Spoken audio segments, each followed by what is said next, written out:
5. This is not the 1980s where, Reaganomics takes root. What about work-life balance?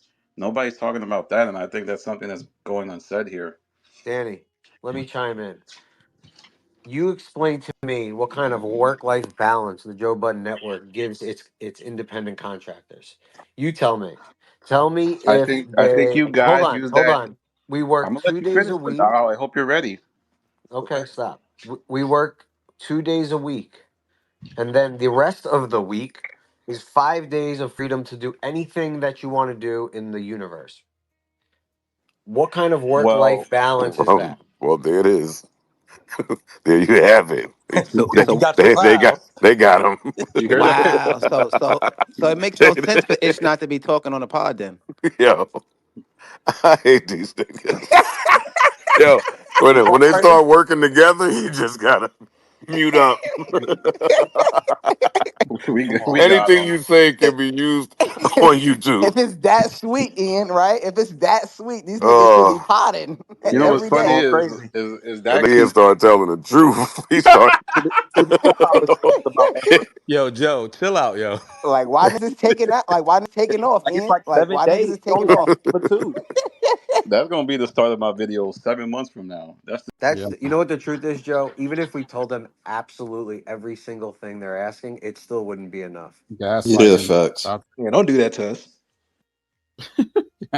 No, Reverse no, because psychology. I'm no, because I'm seriously considering giving you guys what you want to hear, and then I'm just replaying in my head. Will it actually suffice, or will it No, You'll it just? never won't. know. They've gotten 20 million new It's never narratives enough. over the It's course never of Hey, enough. hey, three hey, hey, hey, years. guys. They always go right back to, I think there's turmoil up there they're not telling us about. Because there usually is We can turmoil see that it. you're not talking about. It's on people's faces. It's a person No, missing. people. The metallic groan of the subway at dawn. The laughter of a man defending his own, even in the midst of accusation. The laughter carries not because it is joyful, but because it tells you something about power, about distance, about the strange ways authority can dress itself in ease. I think now about Joe Budden, the rapper turned podcaster, whose career has always been stitched from the threads of conflict and survival. His voice, his brand, is built on honesty so sharp it cuts both himself and others. Around him, a small ecosystem thrives: managers, producers, co-hosts, and contractors who keep the machine running.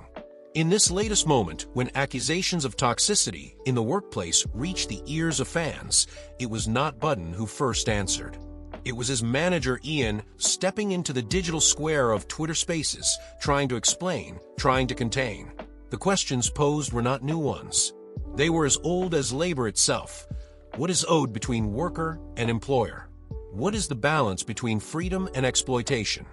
Fans wanted to know if the podcast, so casual on the surface, hid a harsher truth behind the curtain. They wondered if the labor that produced banter and laughter was undergirded by silence and exhaustion. Ian's response was to frame the work as light, almost luxurious.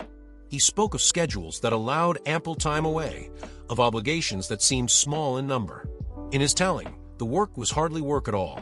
Yet embedded in this defense was an old refrain, that workers should be grateful for freedom, that opportunity itself was enough, that complaint was a kind of betrayal.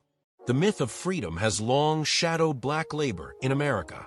From the days when newly freed men and women were told that mere emancipation was gift enough, through the factories of the North where unions fought to prove that freedom without dignity was no freedom at all, the question has always been whether the ability to walk away compensates for conditions endured while staying. The modern media network, built on podcasts and live streams, is not so different. Its contracts may not bind in the way the sharecropper's ledger once did, but they bind nonetheless through attention, through reputation, through the knowledge that walking away means obscurity.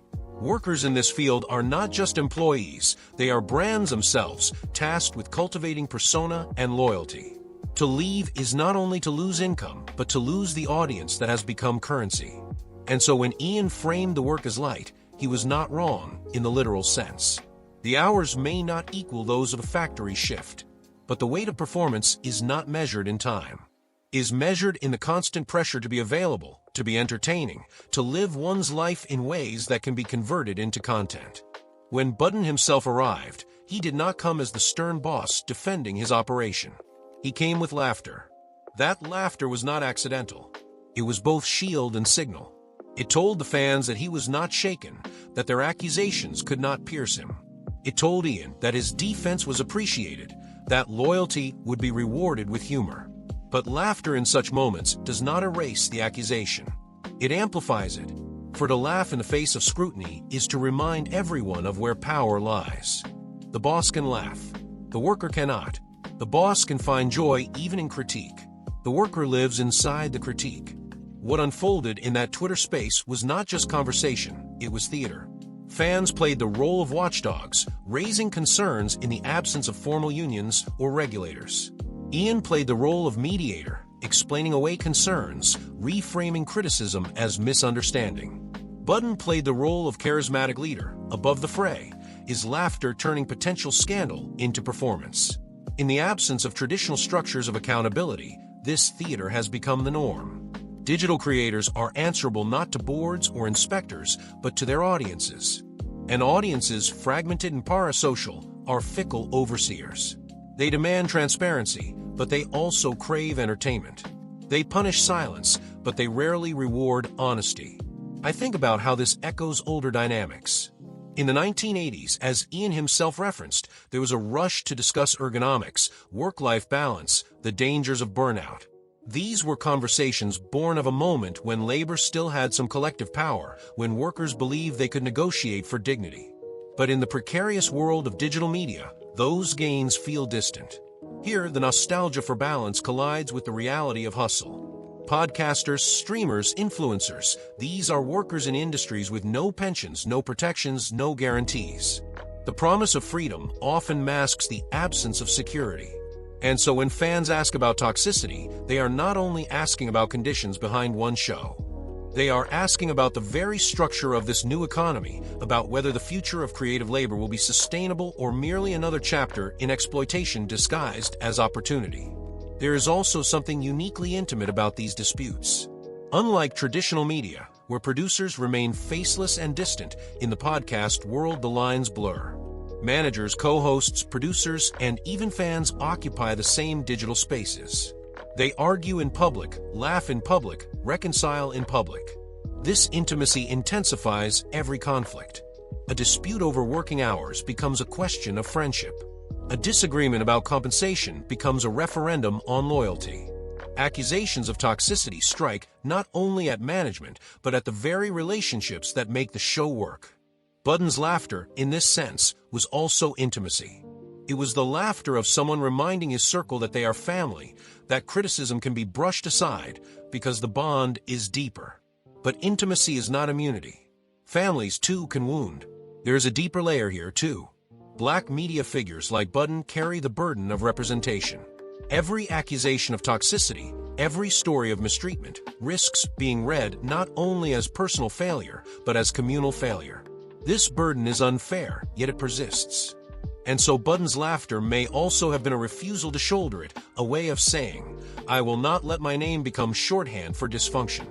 But the reality is that the new black media spaces, carved out in resistance to traditional white-controlled platforms, must also confront their own internal contradictions. To build something new does not automatically mean to build something better. The sins of capitalism are not erased simply because the face of management has changed. What fascinates me most is the role of the fans. They are not employees, yet they act as witnesses. They are not shareholders, yet they demand accountability. They occupy a liminal space where consumption becomes activism, where the act of listening turns into an act of interrogation.